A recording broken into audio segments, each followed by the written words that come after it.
Bonsoir à tous. Merci de nous rejoindre pour ce nouveau numéro de Vie ma vie. Ce soir encore, des rencontres étonnantes entre des hommes et des femmes qui ne se comprennent pas, mais qui ont accepté de confronter leurs a priori et leurs différences sur le terrain. Et pour commencer, c'est un échange musclé au cœur d'une compagnie autoroutière de CRS. Jean-Michel, brigadier chef, a une journée pour faire changer d'avis Patricia, qui elle n'aime pas trop les policiers et les contraventions. Patricia acceptera-t-elle d'endosser l'uniforme et à son tour de verbaliser les automobilistes qui vont trop vite? Va-t-elle mieux comprendre le travail de prévention des CRS? Après être intervenue sur un accident, rien n'est moins sûr.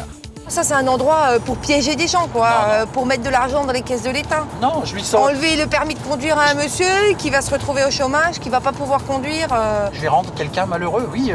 Quelque part, dans mon fort intérieur, ça me dérange au fond de moi-même. Et là, sans regret, non. Sans regret, on va appliquer la loi. Et puis c'est une rencontre très émouvante que nous vous proposons avec Natacha Hamel. La comédienne a accepté de passer 48 heures aux côtés de Laurent qui s'occupe d'adolescents autistes. Ces 2 jours vont-ils permettre à Natacha de porter un autre regard sur ces enfants peu ordinaires?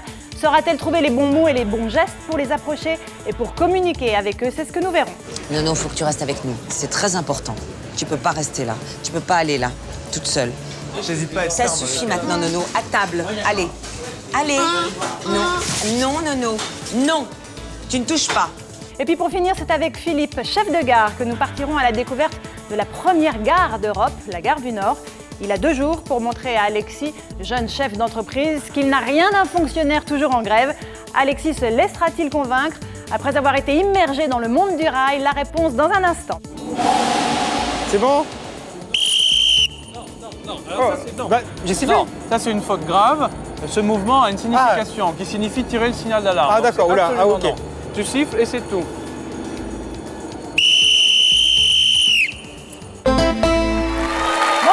Bonsoir à vous 6. Merci d'être avec nous sur ce plateau pour découvrir vos aventures respectives. Au programme, beaucoup de tensions, des échanges vifs, mais aussi des rires. C'est cela le principe de Vie ma vie. Natacha Hamel, bonsoir. Nous sommes ravis de vous accueillir ce soir. Nous allons vous retrouver dans quelques instants auprès des jeunes autistes et de Laurent qui vous a accompagné pour une très belle expérience. Mais tout de suite, pour commencer, c'est une aventure inédite que nous vous proposons dans les coulisses d'une brigade de CRS autoroutière. Jean-Michel, bonsoir. Bonsoir. Est-ce que je dois vous appeler brigadier chef ou est-ce que Jean-Michel, ça suffira? Bon, ici sur le plateau, on peut dire Jean-Michel. Sinon, Brigadier chef. Oui, ou chef. Bon, chef. Bon, alors écoutez, je réserve ça à quelqu'un d'autre. Vous avez 49 ans, vous êtes marié, papa d'un enfant, vous appartenez à la police depuis 26 ans et depuis plus de 10 ans, je crois que vous êtes dans une brigade CRS autoroutière du nord de la France. Tout à fait. Alors, quelles sont les critiques que vous avez l'habitude d'entendre quand vous dites « je suis CRS » ? Quand mon épouse dit « que fait ton mari ?» Elle dit « les CRS ». Condoléances. Condoléances, carrément. Elle dit, bon, oui, il en faut. Alors effectivement, depuis quelque temps, la politique en matière de sécurité routière s'est largement durcie. Ça a eu des effets très concrets sur la route, moins de morts, évidemment. Mais il y a des gens qui n'aiment pas ça quand ils se font verbaliser. C'est votre cas, Patricia, bonsoir. Bonsoir. Vous êtes maman de 2 petites filles, vous travaillez comme secrétaire dans une compagnie de taxi, vous avez une passion pour les rallyes automobiles. Exact. Et donc pour la vitesse, ça tombe mal. Alors avant de passer une journée bien chargée aux côtés du brigadier chef, vous avez eu beaucoup d'a priori sur eux, évidemment les CRS. Je vais résumer en gros, puis vous me direz si je me trompe ou pas. Un CRS pour vous, il est payé à l'amende. Il fait tout pour coincer un maximum d'automobilistes, c'est ce que vous dites. Il faudrait qu'il soit un peu plus humain et compréhensif. Il ne peut aimer ce métier que s'il est sadique. Et en plus, il joue au chef-faillon avec son uniforme. Là c'est complet là le cliché. Vous voulez rajouter un petit truc ? Non, c'est pas mal, oui, Non, c'est très bien. Vous avez déjà eu affaire à la police de la route? Oui, bien sûr. Pour quel type d'infraction? Pour des infractions de vitesse. Terrible ça. Affreux. Bon. Alors on va voir tout de suite comment vous allez vous comporter une fois revêtu le fameux uniforme des CRS. Moment difficile en perspective. Allez-vous accepter d'arrêter de verbaliser et de sanctionner les automobilistes qui vont trop vite? Ou alors est-ce qu'au contraire vous allez tout faire pour que Jean-Michel soit plus clément? Eh bien c'est parti pour cette rencontre musclée sur les bords de l'autoroute. Regardez.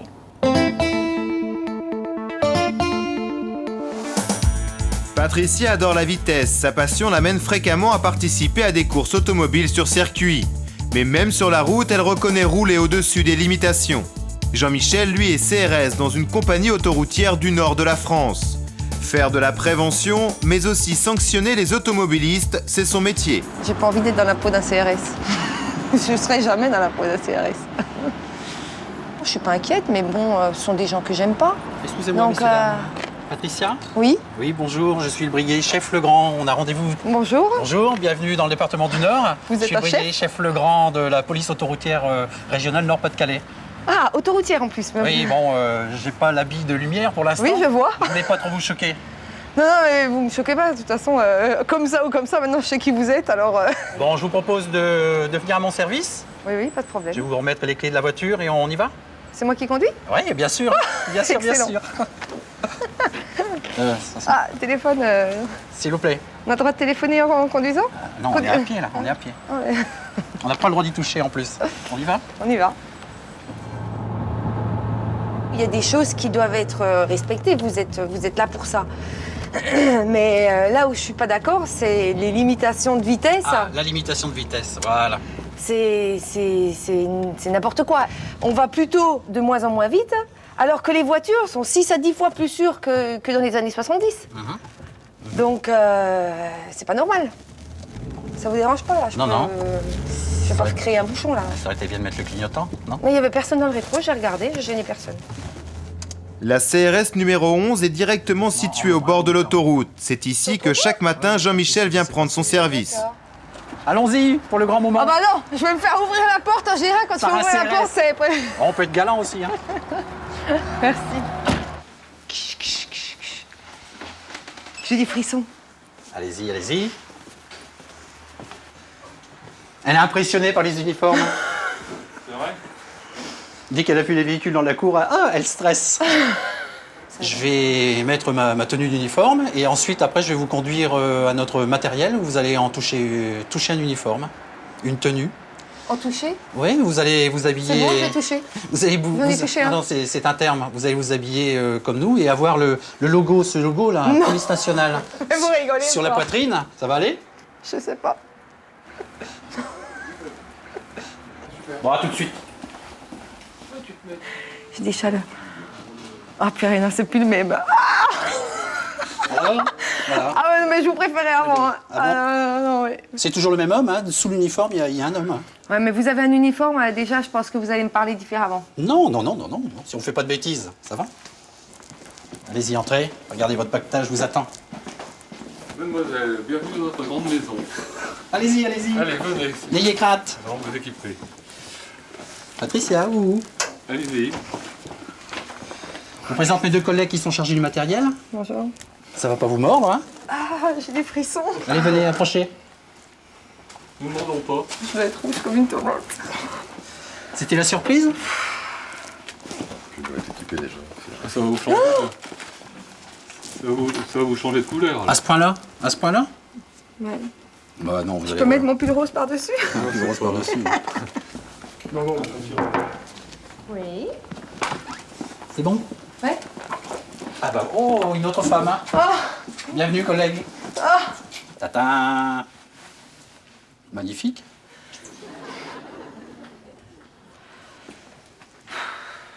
On va prendre la chasuble et on sera complet. On va pouvoir partir en patrouille. Je ferme le petit. Ah oui. Mettez vos affaires dans... Là. Allons-y. Vous êtes très galant. Ce matin, la patrouille doit s'effectuer à bord d'une voiture banalisée. En route pour la patrouille. Le seul moyen pour les CRS de passer inaperçus auprès des automobilistes. Donc là, on est dans le flot de la circulation. Donc notre opération, c'est de se mêler aux automobilistes lambda et de surveiller les comportements. Le but de l'opération, c'est d'être invisible dans le décor. Parce que dès qu'il y a un gyrophare qui apparaît, une voiture sérigraphiée marquée police, le comportement des gens, visiblement, s'il a un téléphone à la main, il va voir dans son rétroviseur. Ouais, bien sûr. Hein, vous comprenez? L'équipe vient à peine de démarrer et déjà Jean-Michel repère une première Il infraction. fait quoi, lui? Il n'a pas sa ceinture. Ah, j'ai pas vu. Oh, la ceinture, c'est pas trop grave. Ah non, mais regardez. Alors, on lui fait signe, on avait ce carreau. Oh là là, mon pauvre Et monsieur. il nous suit. On lui dit, il a bien vu pourquoi.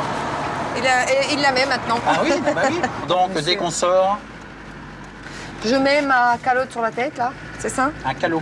Le calot, pardon. Un calot. Hop. Et on interpelle ce monsieur. Ah, le pauvre monsieur. Vous savez pourquoi on vous interpelle? Tout à fait. Pourquoi vous la portez pas? Je suis chauffeur dans une société de déménagement. On ne met pas la ceinture dans le camion parce qu'on n'en a pas. Et j'ai pas pensé. Ah, c'est un vieux camion? C'est des anciens camions. Ah, d'accord. On va établir un procès-verbal de 135 €, d'un montant de 135 €. Si vous réglez sous 3 jours, il est minoré à 90 €. Seul inconvénient dans cette faute de comportement, vous allez encourir la perte de 3 points sur votre capital de 12 points. Vous avez tous vos points? Bon, ça va. C'est vrai que c'est le truc tout bête, quoi.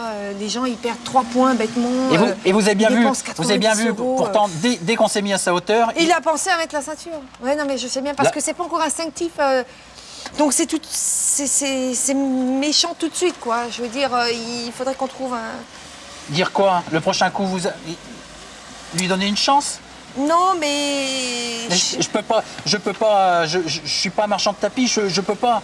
Moi, il y a une règle du jeu, c'est 135 €, 90 € s'il paye sous 3 jours. Vous allez vous attacher maintenant? Bah, à moins que vous me suiviez. Non, mais. Non, mais ouais, franchement, ouais. Est-ce que c'est utile de porter sa ceinture ou non? Ouais, bien sûr que c'est Bon, utile. d'accord. Voici votre permis, votre carte grise. Merci. Bonne journée quand même. Merci à vous aussi. Au revoir. Au revoir. Au revoir. C'est dangereux pour lui, mais il ne met pas la vie d'autrui en danger, là. Non, mais par contre, il faut qu'il pense à sa famille. Si lui décède, le chef de famille, admettons que son épouse ait 2 voire 3 enfants, il ne travaille pas. Il va être à la charge de qui? Des assurances? C'est vous, c'est moi qui payons. C'est donc la société. Ça sera quand même. Il met à contribution la société. Il n'est pas tout seul. Bah oui. Ouais, hein. Même. Ouais. Donc toute la journée, vous êtes à l'affût. À l'affût, pas à l'affût. À l'affût de gens qui pourraient faire des bêtises ou qui pourraient ne pas être. Et regardez, celui-là, il passe vite, celui-là. Ouais. Mais il n'est pas dangereux. Non, mais Sans bon, déconner, il n'est pas dangereux, le là. flot de circulation, on est à 100. Ouais, il mais passe, attendez, il n'est pas dangereux. Regardez, voilà, il freine, machin, avant de doubler le camion et tout. Il avait la ceinture De la ou pas? route. Mais j'ai pas eu le temps de le voir. Ah, bah, alors. faut regarder. C'est pas grave. C'est lui. Allez, on s'applique à regarder les automobilistes. Comme là, regardez les 2 camions, là. Oui. On Ils peut, sont à peu près, hein. mettre combien de voitures entre deux? Faites-lui signe, on va mettre un coup de bâton, lui faire signe qu'il doit s'écarter de l'autre. On fait ça comme ça. D'accord. Voilà. Quand on est arrivé sur eux, merci. on pouvait mettre combien de voitures entre les 2 camions? Je sais pas, mais limite une, mais À la fallait bien limite, viser. Hein. Oui, voilà. C'est une faute. Bon, là, vous voyez, il a compris le message. Il s'est bien écarté. Chaque jour, Jean-Michel parcourt plus de 200 km sur cette autoroute. Il en contrôle aussi les aires de repos et les stations-service. Là, regardez, là, devant moi, là. Ah mince, mais ouais, monsieur, il est pour les handicapés. Attention, il y a peut-être une personne qui est handicapée. Hein. Oui, d'accord. On va voir s'il a une carte handicapée. Est-ce qu'une des 2 personnes a une carte d'invalidité? Non, mais c'était pour 2 minutes. On vérifie juste les papiers, là, un coup, là. Bah, vous savez, madame, les places handicapées, c'est quand même... si vous avez... Sérieusement, quand je suis arrivée, tout y était plat. Vous savez combien il est le montant du procès-verbal? C'est une infraction grave maintenant. Vous savez que le code de la route s'est durci. 135 €. Ma voiture, elle n'était pas à l'arrêt. Vous avez très bien vu, vous m'avez dit couper votre Bon, allez, là, genre, la dame, on va... Attendez, vous étiez là, je suis pas... Mais oui, mais oui. Mais si Attends, j'étais- attention, le téléphone, là-bas. Hein. Ne prenez pas le téléphone. Non, mais je vais téléphoner. Allez Jean-Michel, on peut pas, on va pas la pauvre dame, un peu d'indulgence. C'est vrai qu'elle est sur un parking handicapé, mais la voiture, le moteur était en marche, elle avait quelqu'un à côté d'elle dans la voiture. Donc s'il y avait une voiture qui venait derrière, bon bah ok, elle aurait déplacé, c'était pour 2 minutes pour aller rincer ses yeux, doit avoir des lentilles ou je sais pas quoi. Donc bon... Bon, après les passages en vérification, tout est bon. Exceptionnellement, on vous verbalise pas. Vous pourrez remercier la jeune femme qui est là. Merci. Hein. Mais j'espère que le message va bien passer. Jean-Michel, je le trouve très cool quand même par rapport à d'autres. Je trouve bon, qu'il est très sympa. Il ne nous donne pas la mauvaise image, je pense, qu'ont tous les citoyens des gens en uniforme. Donc c'est dommage qu'ils ne sont pas tous comme Jean-Michel. Il est 11h et l'équipe n'a toujours pas fait de pause. Patricia, elle, avait prévu un petit goûter. C'est l'heure du pain au chocolat. Alors, pas comme ça sur la voie publique. Non, pas question, vous êtes en tenue, mademoiselle. Je suis pas sur la voie publique. Hein. Non, on monte à l'intérieur du véhicule. Allez. Ouais, non, mais bon, ça suffit, ça. Je vous ai prévenu pour ça. Vous êtes en hypoglycémie. On me voit pas, je suis cachée derrière la porte, il n'y a personne. On a un uniforme, donc on ne peut pas faire n'importe quoi. Je représente une autorité. Oui. J'ai une tenue, j'ai une attitude qui doit imposer le respect. Bon, on surveille quand même les automobilistes pendant ce temps-là. Ouais, c'est bon, je regarde. En même temps que je vous parle, je regarde, c'est bon. C'est quand même vachement chiant, je trouve, de mater toute la journée les mecs. Le gars va pas nous tendre la main. Coucou, je suis en train de faire une bêtise. C'est à nous de la trouver. Si jusqu'à présent, Patricia s'est révélée une policière très tolérante, elle va se montrer beaucoup plus intransigeante face à certains comportements. Téléphone à droite. Allez, gyrophare. En plus, il arrive vite, hein. Faites-lui signe qu'on sort. Oui, c'est la panique, au secours, au secours. Mettez le gyrophare sur le toit. C'est voilà. Bon, il a mis clignotant, il va coopérer. Lui, il exagère quand même. Donc, sanction? Ah bah oui, sanction. Hein. Non, là, sans déconner, là, celui-là, il déconne. Hein. Et ben voilà, hein. Tant mieux, hein. En attendant, on fait pas de contrôle radar.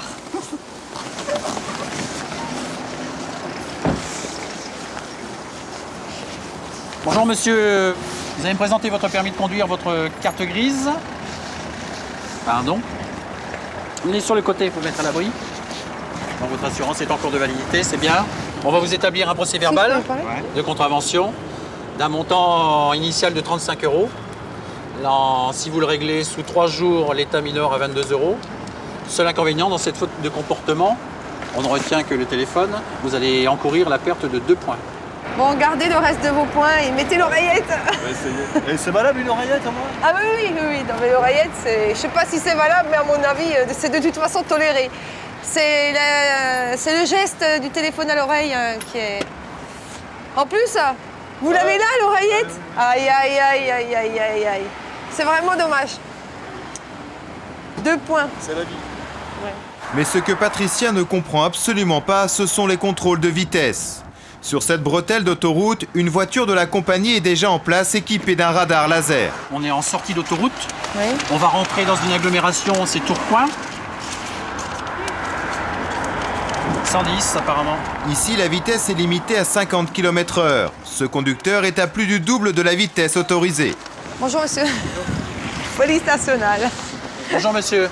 Vous pouvez constater la vitesse qui a été relevée? Malheureusement, ouais. Vous avez vu les panneaux? Non, je passe souvent par ici, c'est vrai que je vais beaucoup trop vite. Vous n'avez pas l'air de vous rendre compte? Malheureusement, si, mais vous savez, je découvre un petit peu d'une part, et puis mais malheureusement, mon permis, c'est mon travail aussi, donc j'en suis désolé, mais j'ai fait une bêtise, je l'assume maintenant. Donc on vous a chronométré à 110 km/h, avec les seuils de tolérance de l'appareil. On est à 104. Je retourne donc et on est en orange à 104. Vous êtes en grande excès de vitesse. Là, à partir de maintenant, administrativement, vous allez devenir un piéton. Et vous pouvez pas passer juste la vitesse en dessous? Pas qu'il y ait une suppression de permis? Il roule 20 km/h. Vous nous demandez de faire un faux. Faire un faux pour un fonctionnaire de police, c'est passible de la cour d'assises. Moi, je suis commercial, honnêtement, j'ai vu qu'elle est pointée. Pour ce monsieur, rien n'y fera, et c'est comme passager qu'il remonte dans sa propre voiture. Je trouve que c'est vache, quoi. De prendre quelqu'un ici, je trouve que c'est vraiment vache, quoi. Je me mets à cette sortie parce que j'ai énormément d'accidents sur ce rond-point. Ça, c'est un endroit pour piéger des gens, quoi.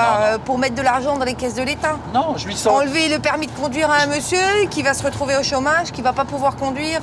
Je vais rendre quelqu'un malheureux, oui. Quelque part, dans mon fort intérieur, ça me dérange au fond de moi-même. Et là, sans regret, non. Sans regret, on va appliquer la loi. Le secteur de Jean-Michel s'étend jusqu'à la frontière belge et ce poste frontière est l'un des endroits stratégiques pour les contrôles de vitesse radar. Moi, je me demande quel pied ils peuvent prendre à faire ça, ce qu'ils sont en train de faire là.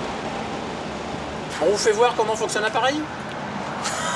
Oui, si vous voulez. Je vais vous le dire. Allez-y. Donc vous allez l'épauler en fait comme un fusil. Une carabine à plomb. Une carabine à plomb. Vous êtes droitière? Oui, je suis droitière. Ah, mais je vois, il y a un point rouge là. Voilà, le point rouge, vous allez la Il faut poser que au le niveau point de la rouge- calandre. Au niveau de la plaque d'immatriculation, juste un peu au-dessus. Ok, d'accord, ça y est, j'ai compris. Voilà. Qu'est-ce que vous pouvez trouver comme plaisir à faire ça? On prend pas de plaisir là. Ah bon? Non, non. Mais là, vous le prenez comme un jeu. Pour nous, c'est pas un jeu. Hein. Ouais, non On mais... le fait dans le cadre de la sécurité routière. Hein. Et qu'est-ce que tu veux? Oh là là, mais c'est pas normal Allez, ça quand même. Sur ce tronçon, la vitesse est limitée à 70 km/h. 87, ça va. Ça va. Voilà. Voilà. Merde. Ouais, je vous dis pas quelle voiture que c'était. Hein. Il y en a qui ont le pied lourd. Alors, autant ils n'ont pas le pied lourd avec leur voiture particulière que quand c'est la voiture Moi, je vous de donne votre machin là parce que quand c'est ça me l'entreprise. gonfle un peu.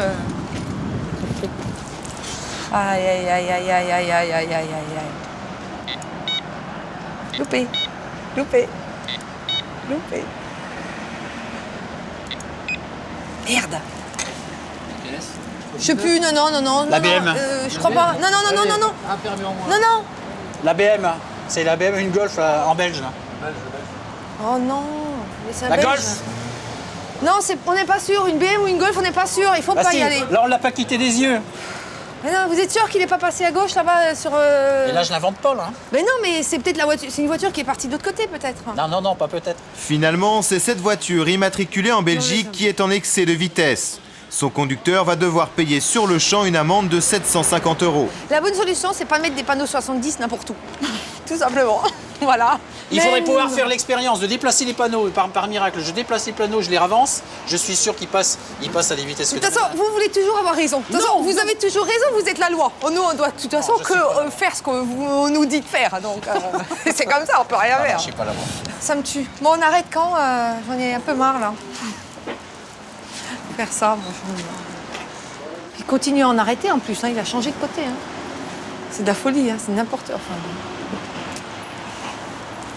il y a des choses que j'arrive pas à... De toute façon, on peut pas avoir raison avec eux, de toute façon.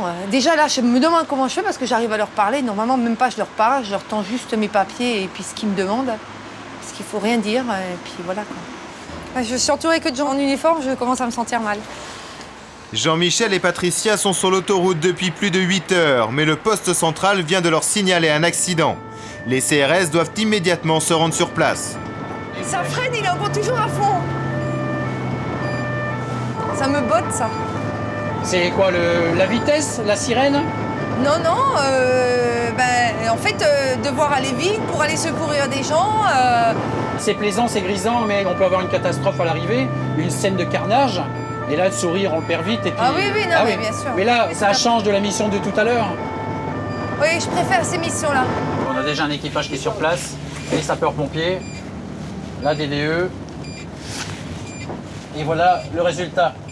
Ouais, il manque une voiture. Elle a rentré dans quoi, elle? Elle est plus loin, elle est au bout là-bas. On l'aperçoit au bout. Le conducteur est blessé, visiblement il a poussé l'autre, il y a un ralentissement. Et il a été transporté par les sapeurs-pompiers, il est déjà parti. Moi, je veux éviter ça. Moi, mon travail de verbaliser, c'est pour éviter ça. On en est d'accord? Pour ça? Pour pas mal de points, on est d'accord même. Cette histoire de vitesse. Ouais. On va voir l'autre voiture pour l'instant. Hein. Oui. Bon, là, à partir de maintenant, je sais pas. À partir de maintenant, on est plus sécurisé. Là, il n'y a plus de cône, il n'y a plus de véhicule. D'accord. Bon. Ils peuvent reprendre la voie droite. Poste de danger. La deuxième voiture est à 200 mètres. Le conducteur est toujours dans son véhicule et les pompiers lui donnent les premiers soins. Il a mis une Minerve. On va rester là pour sécuriser pour l'arrivée du deuxième fourgon des pompiers. Ah, il y a un deuxième fourgon qui doit arriver? Il y a un deuxième fourgon des pompiers, une ambulance réanimation qui vient le chercher pour le transporter. Alors, on commence à avoir des petits... Non, mais bon, c'est... Allez voir la personne. Non. Pas le courage? Non. Alors, non, petit cœur? Non, mais bon, il est assisté déjà de... Ça va, monsieur? Ça y est, il arrive. Voilà. Vous avez freiné, on vous est rentré dedans? Moi, quand on parle CRS, tu te dis... tu penses qu'ils sont là que pour nous prendre des points et nous prendre de l'argent. Et là, en fin de compte, c'était pour secourir quelqu'un. Et c'est bien. l'extérieur, c'est pas un vrai fonctionnaire de police, mais bon, il manquerait pas grand-chose pour qu'elle soit dans la peau. Hein. Elle commence à l'aimer, le calot. 19h, fin de mission et retour à la brigade. Voilà, Patricia, ça se termine. Ben oui. C'est court et c'est long, 24 heures dans un uniforme? Oui, ben c'est long, c'est bien parce que j'ai vécu quelque chose que je n'aurais jamais pu faire. Oui. Il y a des choses bien, il y a des choses moins bien. Au revoir, Miss. Les CRS vous saluent bien. Au revoir, on n'a même pas le droit de se faire la bise. Là. Non. Sur le plateau au retour. D'accord, ok, très bien. Au revoir. Au revoir, merci beaucoup. Bonne route. Merci. Il y a pas de radar là sur la route en repartant. C'est le moment, hein. Voilà, chose promise, chose due. Patricia, ça vous fait beaucoup rire quand il dit à la fin, Jean-Michel, que vous pourriez être une bonne recrue. Oui, je suis étonnée. Vous n'avez pas l'impression que vous pourriez être une bonne non. Qu'est-ce qui vous gêne tant en passant l'uniforme, Patricia? Ben en fait, ça vous met mal à l'aise, vous? Oui, parce que quand je vois l'uniforme, ça veut dire répression. Tout de suite? Tout de suite. Jean-Michel, quand vous avez l'uniforme, est-ce qu'effectivement le regard est hostile, le regard des autres est hostile? Non, mais dès qu'on va interpeller pour une faute, les gens savent qu'il y a une sanction et maintenant ça commence à coûter cher, mais surtout cher par la perte de points. Et de plus en plus, les gens ont changé de comportement, mais ce qui me gêne, c'est qu'ils n'ont pas compris que c'est pour leur sécurité, c'est la peur de l'uniforme, c'est la peur du permis, de perdre des permis. Et perdre les points. Il y a un moment où vous basculez un peu, c'est quand évidemment vous faites du secourisme, c'est-à-dire que vous allez sur les accidents de la route. Vous aviez complètement oublié cette notion de secourisme, de prévention de sécurité qui incombe au CRS? Tout à fait. Ben en fait, c'est vrai qu'on n'y pense pas parce que je suis sûre que si on pose la question à 99% des gens, ce qu'ils pensent des CRS, tout le monde va dire que répression et va pas dire sécurité, quoi. Patricia, est-ce que vous avez changé votre comportement au volant depuis ce reportage? Vous allez moins vite, j'espère. Je mets la ceinture, je ne téléphone pas au volant. Et j'essaie de ne pas dépasser 50 km/h au-dessus des vitesses pour ne pas laisser mon permis. Il va dégainer tout de suite la contravention. Mais c'est vrai que de plus en plus, je regarde des panneaux et je me dis, mais pourquoi ils mettent un panneau 70 ici alors que bon... voilà. C'est terrible, vous n'y arriverez pas. Hein. Affreux. Bon. Au moins, est-ce que vous avez mieux compris ce que disait au début Jean-Michel, que sous l'uniforme, il y a un homme? Oui, tout à fait. C'est vrai que Jean-Michel a été extraordinaire avec moi. C'est vrai qu'il y a un être humain en dessous de l'uniforme. Et maintenant, en fait, je m'en rends un peu plus compte, quoi. Donc c'est vrai que quand j'en croise, j'ai un peu moins de haine. Écoutez, en tout cas, on aura servi à ça. Merci à vous deux. Merci aussi à vos confrères d'avoir accueilli les équipes de Vie Ma Vie à vos côtés. Merci à vous, Patricia.